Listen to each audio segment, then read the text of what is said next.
కూడా మేము అడిగినాం. మాకు ఇక్కడ మీటింగ్ లో మెప్మా మీటింగ్ లో మాకు అక్కడ ఎంఎస్ అయిపోయింది కదా రూరల్లో, ఆ ఎంఎస్ పొదుపులు కూడా మాకు తెప్పించండి, టీఎల్ఎఫ్ లో వేయించండి, ఎవరికన్నా అప్పించేదానికి ఉంటుందని ప్రతిదీ మేము అడుగుతూనే ఉన్నాం సార్. మేము ఆడికి మాకు లావణ్య మేడం కూడా ఈ పొదుపులు చూపించింది, ఉన్నాయమ్మా అనేసి ఆడిట్ జరిగింది. మీ దగ్గర వడ్డీలతో సహా ఉన్నాయి సార్. వాళ్ళు ఒకవేళ 50,000 అంటున్నారు. 1,000 రూపాయలు అనేది నాకు తెలియదు సార్. నేను అరుణాచలం పోయినాను, అరుణాచలానికి పోయినాను సార్. అరుణాచలం నుంచి వచ్చిన తర్వాత మా వాళ్ళు ఇక్కడ మేము ఆఫీస్కి వచ్చిన తర్వాత 1,000 రూపాయలు ఇట్లా వసూలు చేయాలనుకుంటున్నాం అక్క. ఆడిట్ ఉంది, 5 రోజులలో మనము బుక్లు స్టార్ట్ చేయాలా, 12 నెలలు రాయాలా, ఆడిట్ చూపియాలా అని చెప్పినారు. వాళ్ళు 1,000 రూపాయలు ఎందుకు 300 అని అన్నారు. 300 కదా నేను అని చెప్పినాను. అంటే అక్క మనం 12 నెలలు రాయాలా, అదంతా జిరాక్సులు చేపించి అవన్నీ మనం రాయాలి. తర్వాత సారోళ్ళు కూడా అడిగినారు, సారోళ్ళతో మేము మాట్లాడినాం. టీఎంసీ సారు వాళ్ళు అడిగినారంట, నాగేంద్ర సారు. అందరికి ఏదో మంచికి ఇంత అనేసి చెప్పినారు సార్. లావణ్య మేడం కి ఇంత, ప్రజో సార్ కి ఇంత, వాళ్ళు చెప్పినది మాత్రమే చెప్తున్నాను సార్. లావణ్య మేడం కి ఇంత, ప్రజో సార్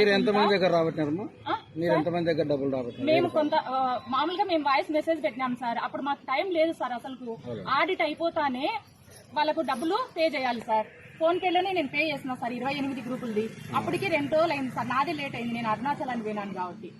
అప్పుడు వాళ్ళు చెప్పినారు సార్ 1,000 రూపాయలని. అంటే నాకు నేను అది కూడా చెప్పిన, ఇష్యూ అవుతుంది మా గ్రూప్ లో ఇట్లా అని. అంటే అక్క మనం కష్టం చేస్తున్నాము, మనకు నెల నెల జీతాలు రావడం లేదు, తక్కువ వస్తున్నాయి ఒక్కోసారి కూడా. అంటే మాకు లాగిన్ ఉంటుంది సార్, మేము మొబైల్ బుకింగ్ చేస్తేనే అది కూడా 88,000 వస్తుంది సార్. తర్వాత శ్రీనిధి డబ్బులు ఏవో ఒక 5 సంవత్సరాల డబ్బులు మీటింగ్ వచ్చి అదే అనింది అంటున్నారు సార్. నేను మీటింగ్ లో నేను మాట్లాడుతున్నాను సార్. నేను అందరు విన్నారు, అందరు చెప్తున్నారు సార్. గతం గతహ అనడం తప్పు సార్. గతం గతహ అనిందంటే గతం గతహ అనలేదు సార్. ఆమె అనిందనే అంటున్నారు. మళ్ళీ 50 కట్టామన్నారు సార్ నిన్న నెల నుంచి. ఈ పొదుపులు మేము రాసినాం సార్. ఈ పొదుపుల కంటే ఇంకా ఎక్కువ ఉన్నాయి సార్ డబ్బులు, దీంట్లో వడ్డీలతో సహా ఉన్నాయి. ఒకవేళ 50,000 అన్నా కూడా ఈ పొదుపులతోనే. అది అంతా అబద్ధం సార్. ఎందుకు వాళ్ళు చెప్పినారో నాకు అర్థమే కావడం లేదు సార్. వాళ్ళు ఒక ఆమె అయితే కన్నా ఆమె 500 ఇచ్చిన అనింది. 2,000 3,000 అనేది రజీ ఆమె చెప్తాంది వ్యక్తిగతంగా. ఆమె మనసులో పెట్టుకుని ఎందుకు చెప్తాందో నాకు అర్థం కావడం లేదు. డబ్బులు ఇయ్యలేదు సార్. ఇంటికి వచ్చి ఇట్లా గ్రూప్ లో మార్చినారు కదా అనేసి మాకు చెప్పినారు సార్. అని అంటే నేను వద్దని చెప్పినా సార్. 500 ఇస్తా అంటే వద్దని చెప్పినా సార్. ఆడ పెట్టేసిపోయింది సార్. అది కూడా చెప్తాను సార్. నేను వద్దని పై అధికారులు వాళ్ళు అడిగినారనేది కొంచెం తెలుసు సార్. నేను